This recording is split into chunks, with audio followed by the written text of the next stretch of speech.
Welcome to Clear Creek. I'm Carlos. We're in the parts store at the moment. This is my partner Shawn. We're going to show you this starter kit. Right, this is our essential 30 amp kit. This is going to include everything you're going to need to get started using your camper today. That includes water hose, water filter, toilet paper, sewer hose complete with the elbow and the caps, water pressure regulator, drop-in pouches for the black tank, 4 wheel chocks, and a surge protector. Then everything in these kits are going to be discounted as compared to going around and hand selecting all of these items out of our parts store. So when you get a kit, you do get a little bit better of a deal as well. So not only is it convenient, it's also a little bit more cost effective. Getting a kit rather than buying everything separately it's all in one.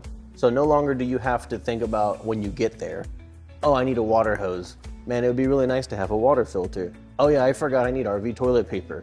So rather than doing all that and getting to that point, you can just get everything all at once and just take care of it all at once. So get your starter kit and get out there on the road and get camping today.